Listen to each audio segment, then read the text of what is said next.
नमस्कार विद्यार्थी मित्रांनो. तर आज आपण मराठी विषयाच्या आभाळाची आम्ही लेकरे कवी वसंत बापट यांनी लिहिलेल्या कवितेचे अध्ययन करणार आहोत. तर बघूयात त्याची प्रस्तावना. वसंत बापट म्हणजेच वसंत बापट यांचे पूर्ण नाव विश्वनाथ वामन बापट असे होते. त्यांचा जन्म महाराष्ट्रातील कराड या गावी झाला. लहानपणापासूनच वसंत बापट हे साने गुरुजींच्या सहवासात होते.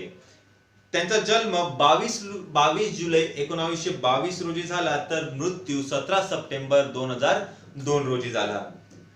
वसंत बापट हे मराठी साहित्यातील प्रसिद्ध कवी होते. त्यांची 11वी दिशा, सकीना, प्रवासाच्या कविता, शिंग फुंकिले रणी, मानसी, राजसी, शूरमर्दाचा पोवाडा, मेघहृदय, तेजसी हे काव्यसंग्रह प्रसिद्ध आहेत. तसेच चंगामंगा, अबडक तबडक, आम्ही बालगोविंद हे बालवाङ्मय व 12 गावचं पाणी हा प्रवास वर्णन इत्यादी पुस्तके प्रसिद्ध आहेत. कवी म्हणतात या कवितेत की सर्व माणसे निसर्गाची लेकरे आहेत. सर्व माणसे निसर्गाची लेकरे आहेत. या माणसातील श्रमिकांमध्ये माणुसकीचे नाते अभंग असल्यामुळे त्यांच्यामध्ये कोणत्याही प्रकारचा भेदभाव नसतो. प्रस्तुत कवितेतून कवीने हा मानवतावादी व उदात्त विचार यातून मांडलेला आहे. प्रस्तुत कविता शिंग फुंकिले रणी या काव्य संग्रहातून घेण्यात आलेली आहे. तर मित्रांनो, आपण बघितलंच असेल की आता प्रस्तावनेमध्ये दिलेले की काय या कवितेतून कवीने मानवतावादी उदात्त विचार मांडलेला आहे. म्हणजे मानवतावादी म्हणजे काय, माणुसकीचे नातं आपण कसं जपायला पाहिजे, माणुसकीने कसं वागायला पाहिजे या कवितेतून आपल्याला समजवलं आहे कवीने. तर आपण कवितेचं वाचन करूयात.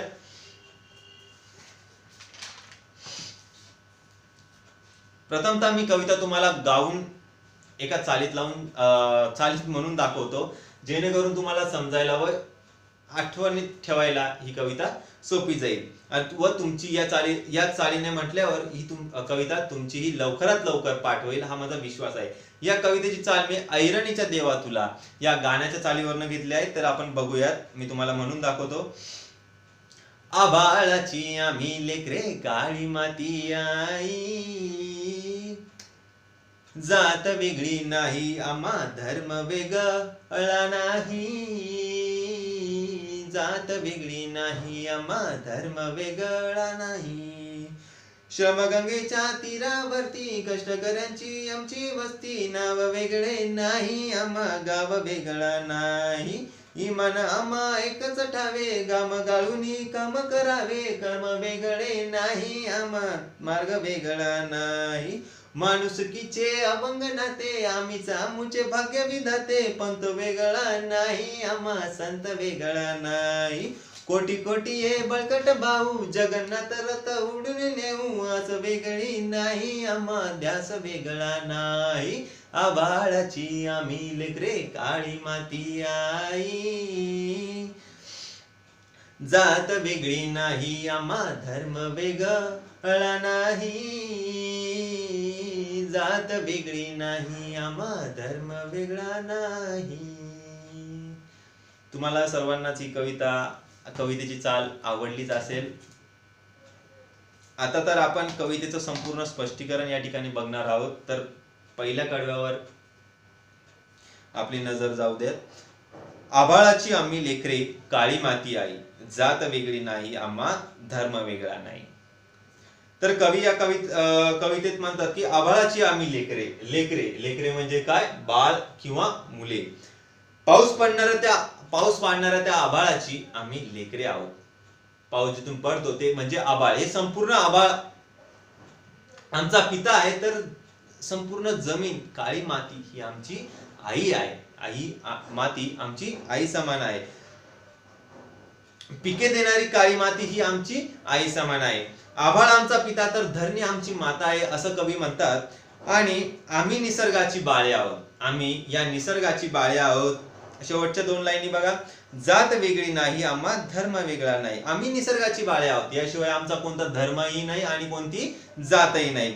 नेक्स्ट श्रमगंगेच्या तीरावरती कष्टकऱ्यांची आमची वस्ती, नाव वेगळी नाही आम्हा गाव वेगळा नाही. या श्रमरूपी श्रमगंगा म्हणजे काय? कष्टाची नदी. श्रमगंगेच्या तीरावरती, तीर काठ, तट किंवा किनारा हे याचे समानार्थी शब्द.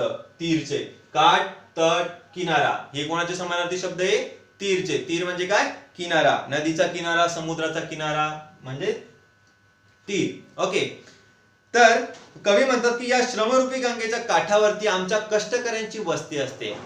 म्हणजे जेव्हा ते या मातीत कष्ट करतात व कष्ट केल्यानंतरच त्यांची जमीन ही सोन्यासारखं पीक देत असते.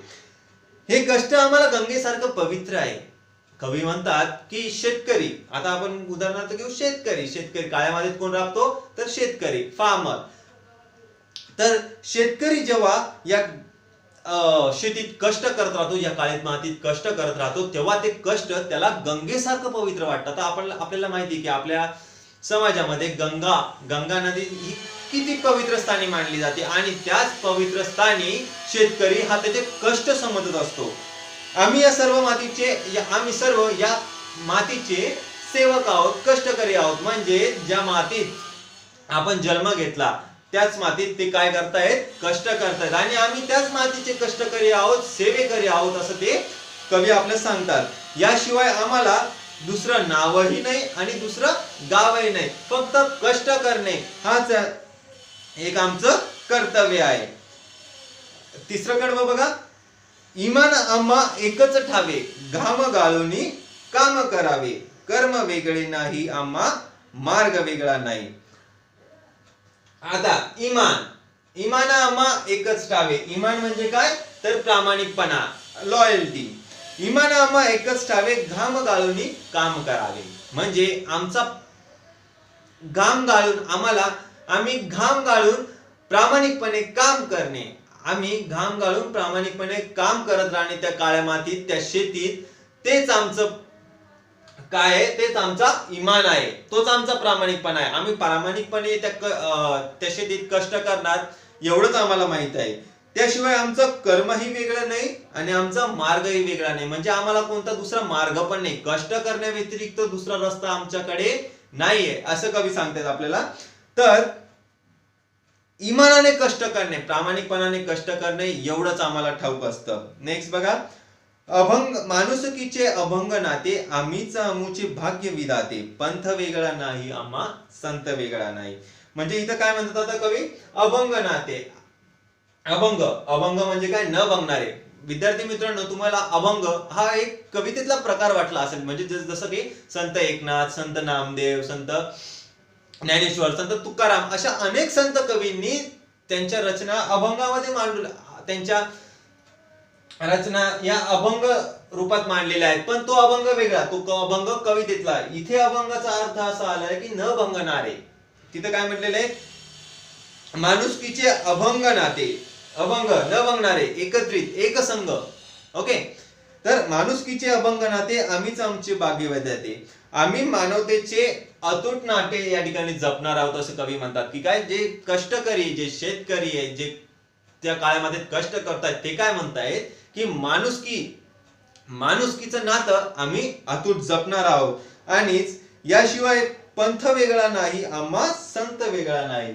आता विधाता, आम्हीच आमचे भाग्य विधाते. म्हणजे आम्हीच आमचा उद्धार करणार आहोत, आम्हीच आमचं नशीब घडवणार आहोत. ते एवढं कष्ट करतात विद्यार्थी मित्रांनो, तर ते एवढं म्हणूच शकतात नक्की की काय? आम्हीच आमचे भाग्य विधाते, आम्हीच आमचं नशीब घडवणार आहोत, आम्हीच आमच्या जीवनाचा उद्धार करणार आहोत, आम्हीच आमच्या मुलाबाळांचं कल्याण करणार आहोत. विधाता म्हणजेच देव, भाग्य विधाता. आम्हीच आमचं नशीब घडवणार, आम्हीच आमचे देव आहोत, आम्हीच आमचं नशीब घडवणार आहोत. पण याशिवाय आमचं शेवटच्या दोन लाईनी बघा. पंथ वेगळा नाही आम्हा संत वेगळा नाही. पंथ म्हणजे धार्मिक संप्रदाय आणि संत म्हणजे माहितीच असेल की काय? साधू पुरुष, ज्ञानी पुरुष वगैरे वगैरे. पंथ म्हणजे धार्मिक संप्रदाय, एखादा धर्माचा समुदाय. ओके. तर कवी म्हणतात की काय? आम्हीच आमचा उद्धार करणार आहोत. यापेक्षा आमचा वेगळा कोणता संप्रदाय नाही आणि कोणता वेगळा संतही नाही. फक्त शेतीत कष्ट करणे हाच आमचा एक धर्म आहे, हाच आमचा एक पंथ आहे, हाच आमचा एक संत आहे असं कवी म्हणतात.